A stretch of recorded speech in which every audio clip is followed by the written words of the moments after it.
daytime came.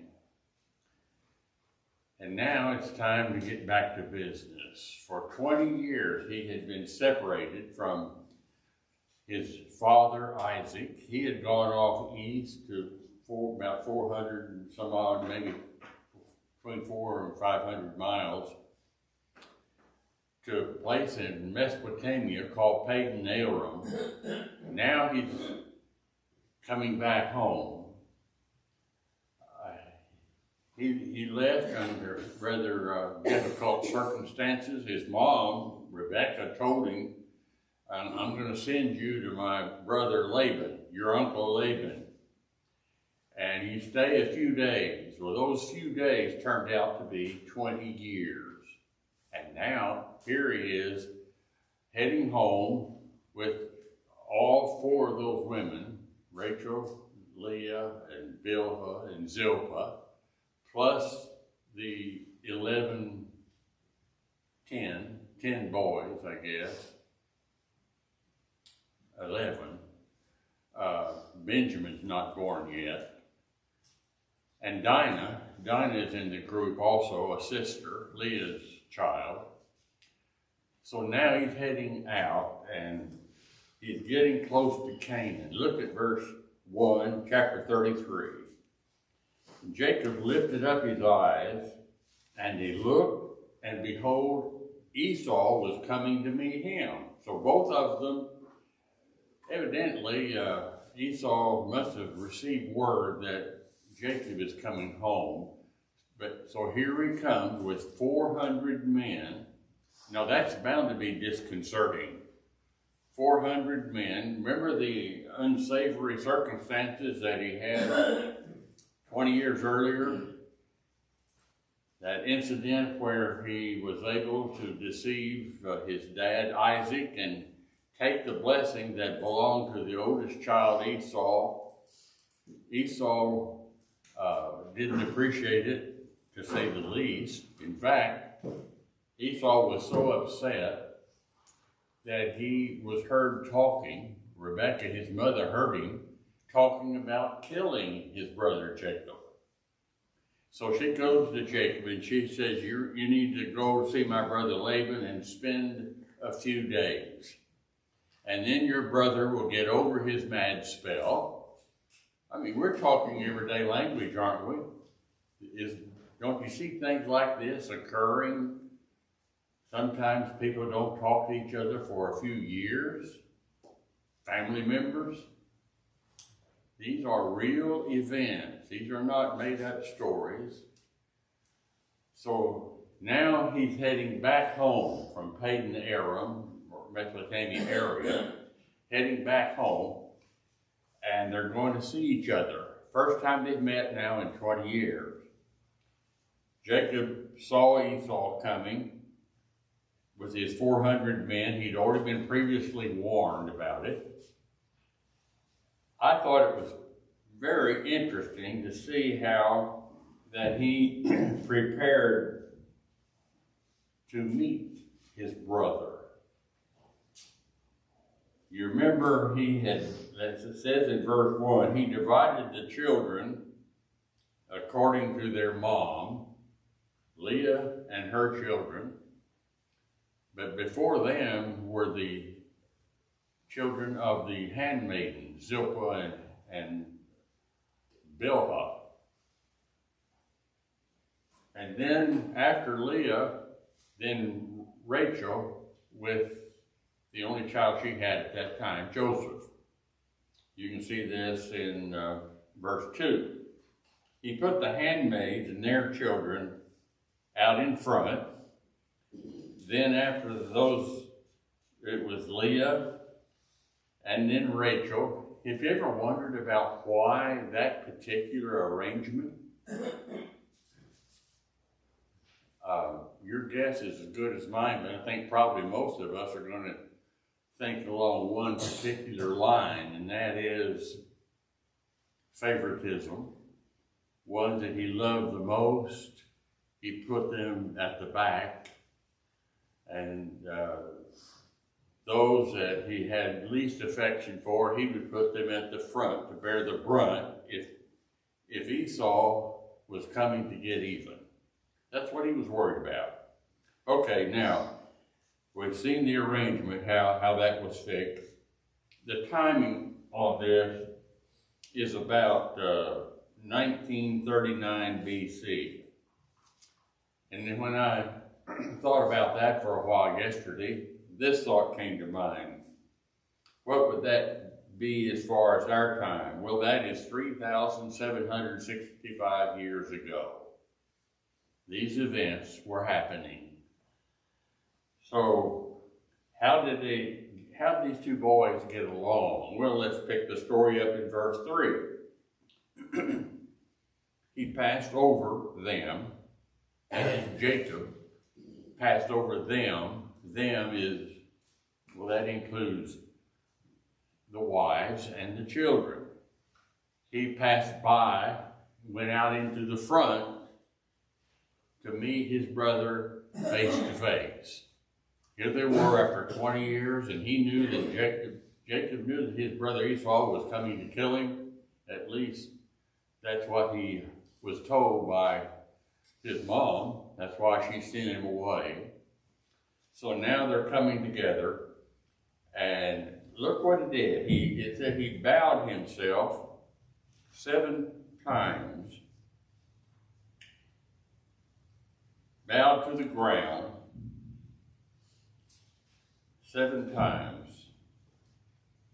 When I read that, the first thing I thought of was an event. Well, my wife and I went to Colonel Sanders to eat over Shawnee here about a week and a half ago, something like that.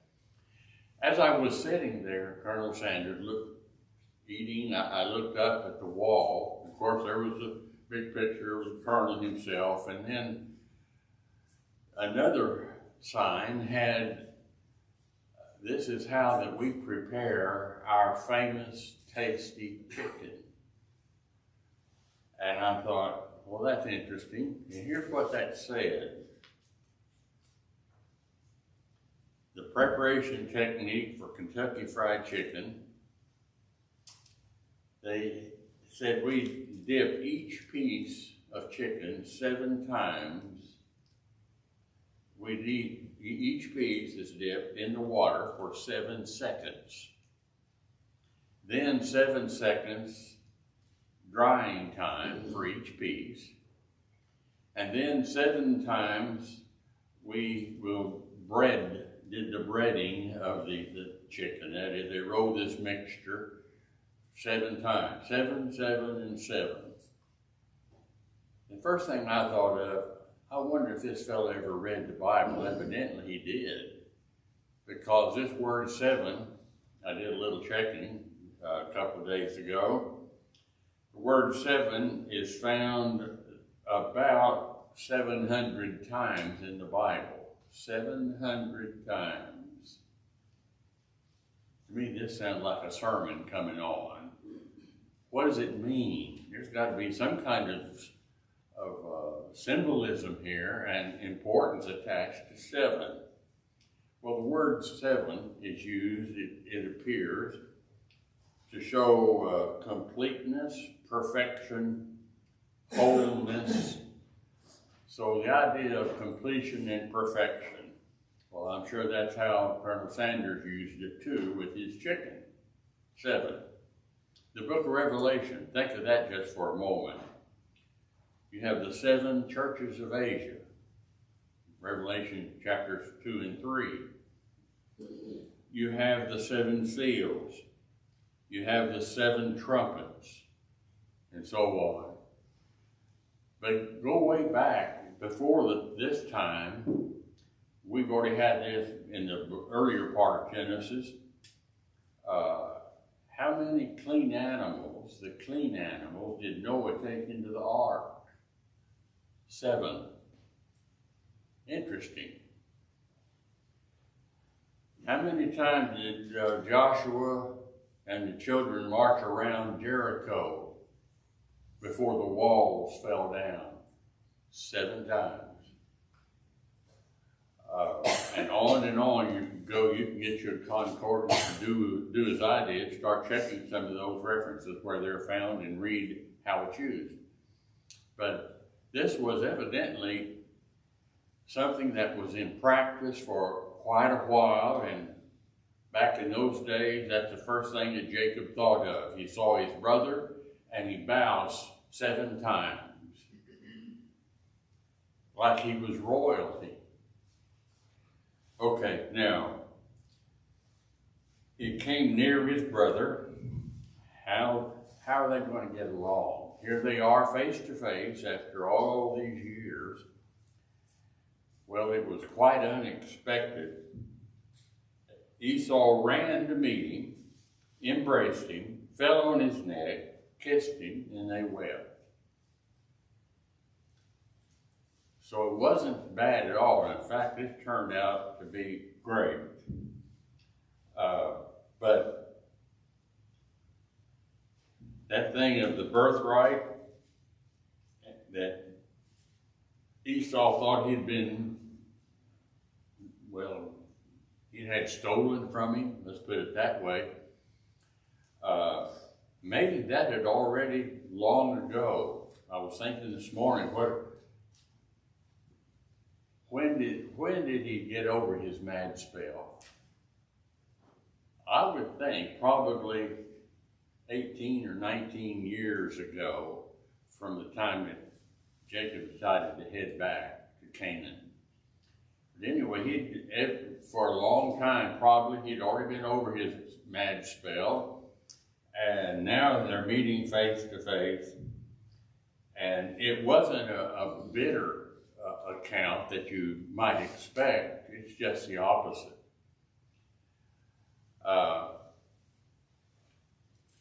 Probably too wonderful for words. Why do I say that? Well, look at what the text says. That he embraced him, he kissed him, he hugged him, and then no words. Probably neither boy was ready to talk. I mean, they were both emotionally upset, glad to see each other, and neither could speak. Instead, they just wept. That's fascinating to me. We're getting an in-depth picture into quite an emotional experience here. And then, what about all that family that's with him? What do you think they think about what's going on? I mean, this is Jacob. These people have never met Esau. I mean, all these boys, probably Reuben was the oldest, and we know that for a fact, and he was probably around 12 years of age. So now Reuben, along with Levi, Reuben and Simeon, Levi and Judah, they're the first 4 boys of Leah and Jacob's relationship. But anyway, they're all standing there watching what's going on. Well, that's your Uncle Laban. You know, Rebekah's brother. So they're making connection here, probably. And then Esau spoke and asked Jacob a question. He said, what's all this mean? Who are all these people that you have here, Jacob? Well, he had never seen them either. So now they began to talk to each other, as you would expect. What kind of relation are they? Oh, this is Leah's oldest boy. And these others, who are they? Who do they belong to? So they're all introduced to their uncle or brother-in-law, whichever the case may be. And they were introduced in the order that Jacob had assigned them to appear in 3 or 4 different groups. And they all would come and meet him. And then the question, arises, what about all these animals? What are they for? And Jacob just flatly asserts, well, they're for the purpose of finding grace in your eyes. They're for you, Esau.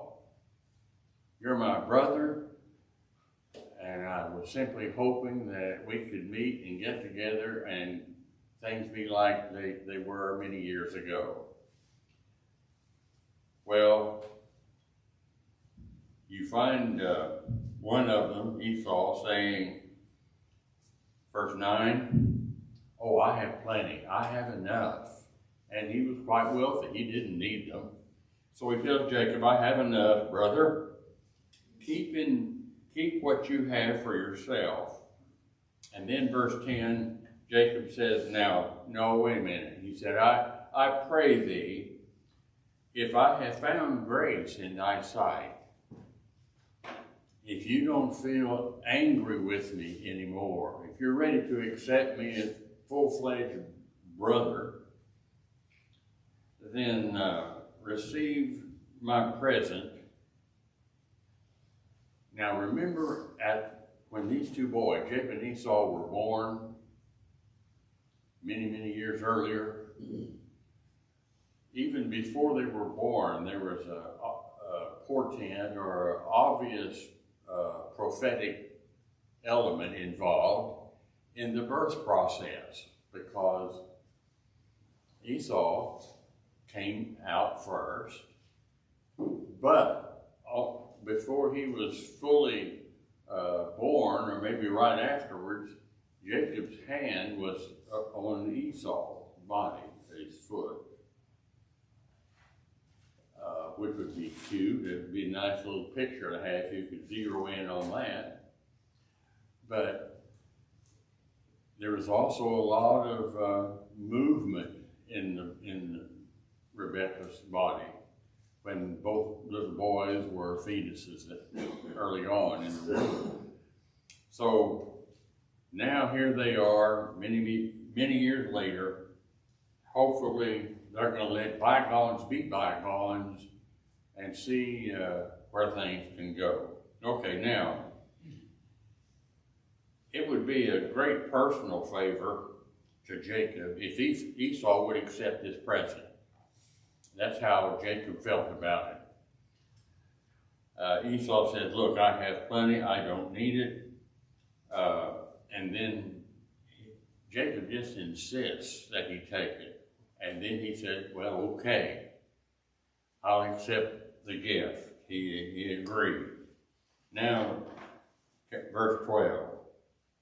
And he said, and I don't know, I would assume that there were probably not just a few hours, maybe a few days involved here, but we don't have the inspired record.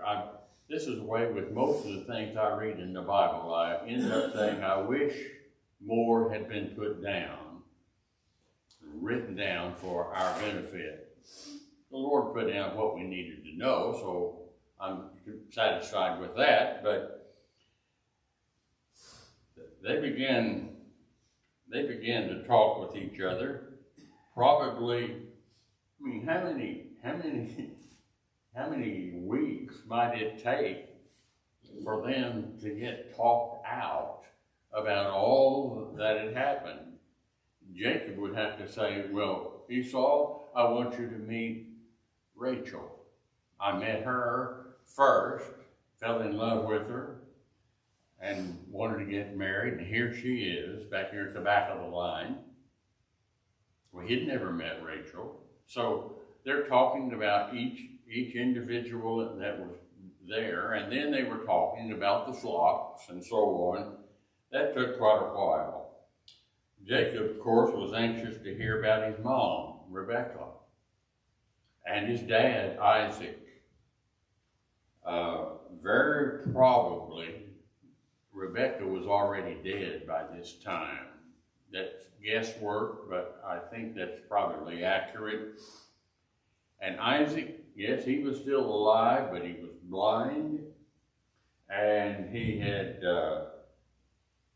been almost totally incapacitated by the age factor. So he was living, I guess, nearby in Hebron. But Jacob assured Esau that we can make it by ourselves. Esau says to him, look, they're getting ready to leave now. This is in verse 12. Let us take our journey. Let us be going. He assumed that now they were together, they're going to stay together. That was what Esau evidently thought. Verse 12. And I'll go ahead and I'll lead. I'll go before you. Verse 13, he said to him, my Lord knows. Esau, interesting that he would call him my Lord. This is like saying, sir. You know that these children are young.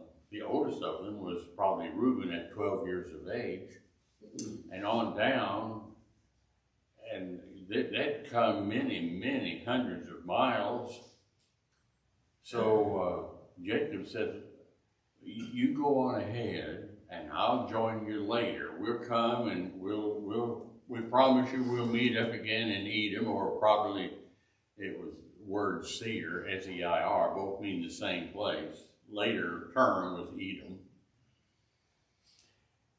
And he says, my children are tender, the flocks and herds with young are with me, and if the men overdrive them in one day, if they push them too hard, we're going to end up losing some of the flock. See, there was a difference in attitude because Esau didn't have all these youngsters and wives and families with him. He just had 400 men. I think that's probably taken into account by Jacob when he says, Jacob says, you go on ahead, Esau, and we'll meet with you later up in Seir.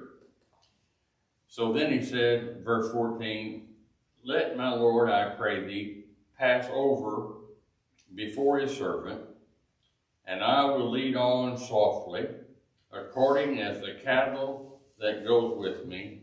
We're going to have to give them some leeway. Don't push them too hard, because they've been pushed hard. Now, Esau didn't have that problem. He had 400 men, all right, but and they probably had their camels, or each of them would ride, but they didn't have all of these flocks they had to take care of. So that's why Jacob said, no, you go on ahead. Verse 15, Esau says, well, okay, but let me leave some of my men here with you.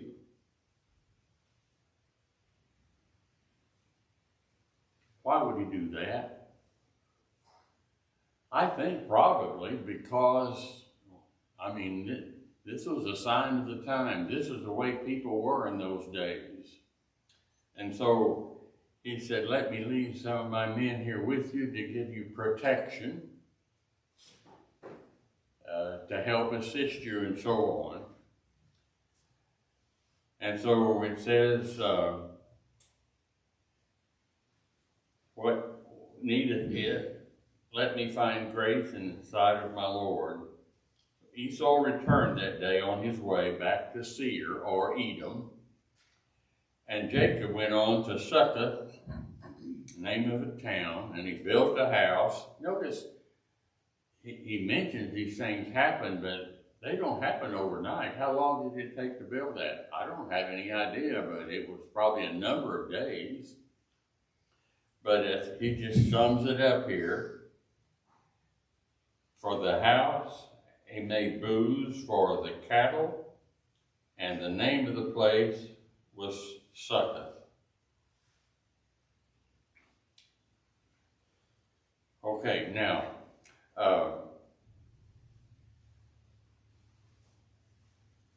Jacob is going to follow along behind according to Esau, the way that he wanted it done. But so he makes his protection plan. The first thing I thought of when I read that this morning was we might liken that today to Department of Human Services or any kind of, probably more like a police patrol. Let me leave you some help. But that tells me a lot about society back in those days. They had to worry about this all the time. But Jacob rejected that. Now, verse 18, and they came to Shalem, it said, or Shalem. Probably you've already figured out by the way that's pronounced. A lot of times that SH is pronounced as S, Salem. Jerusalem. Salem means peace. And I noticed a couple of days ago when I was doing some background study, I noticed that instead of that rendering, a lot of the newer translations, including New American Standard and the New King James, not talking about Salem or Shalem being a city of Shechem at all. Instead of this being the name of a city, it's talking about peace. That they came in peace unto Shechem. Not that Shalem was another city, but they came with peace. And so I checked some of the newer versions. That's how New King James and New American Standard translated. If you have it, you might check it out. But what I saw was, and they came safely. Instead of being a city, not a city at all, it's talking about they were able to arrive without any problem from a lot of the bandits and so on back in those days. And if that is the case, then the statement that's made back in Genesis chapter 28 and verse 15, you might want to jot this one down. Listen to this. This 4 chapters back. It says, "Behold, I am with thee, and I will keep thee in all places wherever you go. And I'll bring you again unto this land here in Canaan. I will not leave you until I have done all of that I've spoken to you about." That was God's promise. Since God had promised that, now we find these other versions saying it was accomplished, prophesied, fulfilled, this time a rather short time frame, but it was fulfilled because they came safely. Verse 18. He also, according to verse 19, bought a parcel of land here, Jacob did. And he spread his tent, and it said at the hand of the children of Hamor. Now, Hamor was the fellow who was more or less the mayor, I guess you might say, the head of that town. He was, he made the decisions. He was the one that was looked to for leadership. That's Hamor. He had a boy by the name of Shechem. That's verse 19. And said he was Shechem's father. Well, Shechem was named after that town, evidently. And I thought, well, that's up to date. We see that. How many people do you know named Brooklyn? I know some. How How about Dallas? Anybody know named Dallas? Well, here this boy was named after the city, Shechem. His dad probably named him that. But anyway, now we come to another incident that talks what I would call the seamy side of life. By that I mean the Bible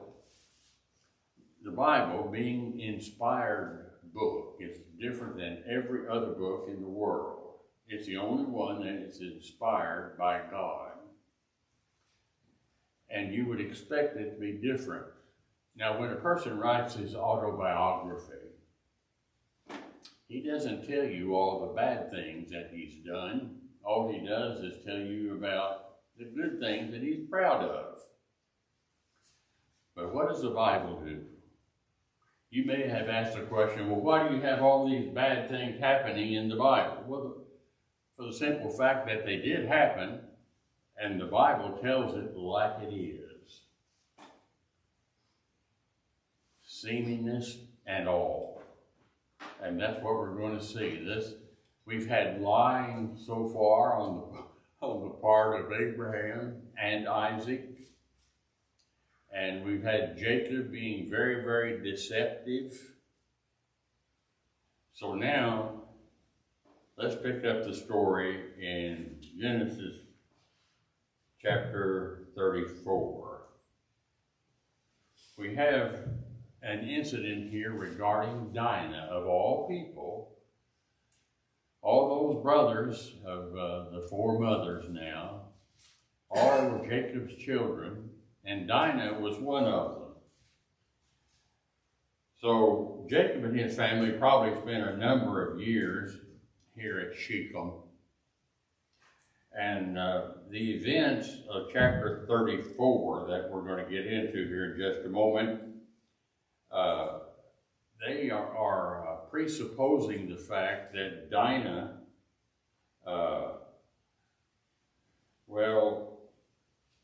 was probably at least in her teens. She was a teenage girl.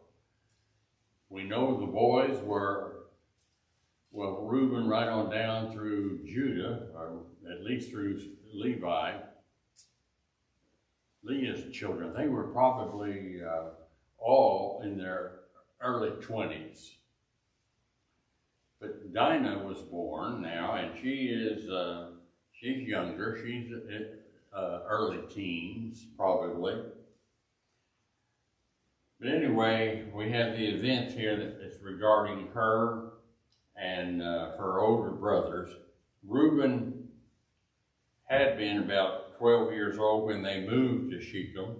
So now he is maybe another 10 years added to his life. So he's in his 20s. And the text doesn't mention it, but Jacob must have visited Isaac and Esau a number of times during this 10-year period. I wish that more had been said by Moses when he wrote this down. But anyway, they were living there fairly close to each other, had the opportunity, and I think they probably took advantage of it. Now we go to about 1732 BC, starting in chapter 34. Dinah, the daughter of Leah, which she had borne that child to Jacob. Jacob was the father. Verse 1 says, she went out to see the daughters of the land. What does that mean anyway? She went out to see the daughters of the land. Well, I can only suppose, but I am of the opinion that, she has been reared with all these boys, and that's all she had known for a number of years, from 1 right up until about 13 or 14. And so they get over here in this territory, And she decides that she would like to go and have some association with the girls of that area, which is normal. I mean, how many times do you see people, I mean, it happens to me, I'm sure it's happened to you, but you come into a place, you don't know anybody, there are a lot of, maybe a couple hundred people there, and you ever find yourself just gravitating over to those who you think are about the same age you are? There's a close affinity there due to the age factor. I think probably some of that's going on now, and she wanted to have some association with some girls about her age. Probably that was a part of it. So now she leaves and she goes, it says in verse 2, to meet with the girls. And Shechem, the son of Hamor, he was kind of the ruler of that city, so they were the political bigwigs. Prince of the country, saw her and took her and lay with her and defiled her. Just laid it right out. And his soul, it says, clave unto Dinah, and he loved her and spoke kindly to her. And then he comes and says, Dad, I want to marry this girl. So he said, get me this damsel to wife. Now Jacob had heard that he had defiled his daughter, Dinah, and his sons were with the cattle in the field, and Jacob held his peace until they came in. Now this was what this is what Hamor's boy, Shechem, wanted. Dad, I want you to go and talk to Dinah's daddy. And I want y'all to discuss wedding ceremony. I would like to get married to Dinah. And he had already committed fornication with her, but evidently that was not looked down on. I mean, it was probably very, very common practice, and nobody thought much about it there in that society. Very common thing. So the sons came in, it says, verse 7, from the field, and when they heard it, they were upset. They were grieved and were very angry because Shechem had wrought folly in Israel by lying with Jacob's daughter, and that should never have happened. Now this is how they felt about it. Very strongly they felt about it that way. Now Hamor, the dad, says to Jacob, we got the two daddies here talking to each other. Hamor says, the soul of my son Shechem longs for your daughter. I pray you, give him her to be his wife. Well, that's exactly what he asked Dad to do. And of course, Dad was trying to get this thing carried out. Verse 10, let's go to verse 9. And notice the and part is quite important here in verse 9. Not only let him have her to be his wife, also want you to make marriages with us and give us your daughters and take our daughters unto yourselves to be your wives. And you will dwell with us in this land and trade and get possessions. And Shechem said unto her father and unto her brothers, let me find grace in your eyes, and whatever you ask, I will do. Whatever you want, we'll take care of. The reference here in verse 12, I found a little difficulty in it because of the way that it's worded in King James.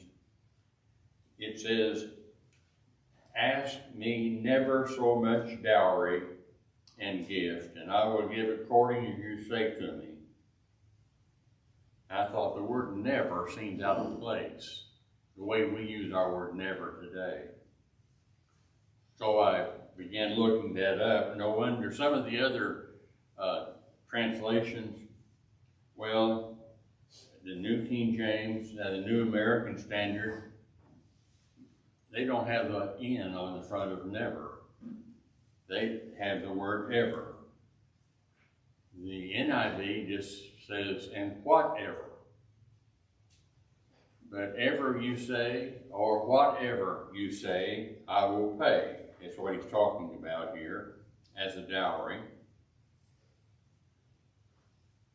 And the sons of Jacob answered Shechem and his father.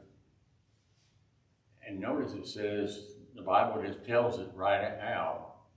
They teamed up and they were being deceptive. They were being deceitful. They answered deceitfully and said, because he had defiled their sister, we cannot agree to your proposal. Verse 14. What was that proposal? Well, we cannot agree to give our sister. Now notice this is not Jacob talking. Probably Jacob had already left the room. These are the older boys of Jacob who are just sort of taking over and says, no, we can't go along with that. We can't do that because we can't give our sister to someone who is uncircumcised. Now here we get to the deceit part. They were being very deceptive, already making plans. We're going to get to that in just a moment. But already making plans how they're going to deal with this. We can't give our sister to an uncircumcised person, but if you will consent to this, we'll give serious thought to it, and here's what we want. If you will be as we are, that is circumcised, that every male among you is going, if you'll be willing to be circumcised, then we'll give our daughters to you, and you can have your daughters given to us, and we'll dwell with you, and we will become one people. All right, now let's stop right there. You know God's not going to be behind this action either. So what's God doing? Why doesn't God intervene? Well, if God intervened every time that a man or a woman does something wrong, there's not a book that contained it. It would be that large. God didn't intervene. These are men talking, coming up with their own ideas and carrying them out, and then God will punish them later, as we'll find out. So what did they do? We'll give our daughters to you. You can take our daughters and so on. But if you don't, verse 17, if you don't agree to this, then we're going to get our daughter, our sister, and we're out of here. We're leaving. They agreed to it.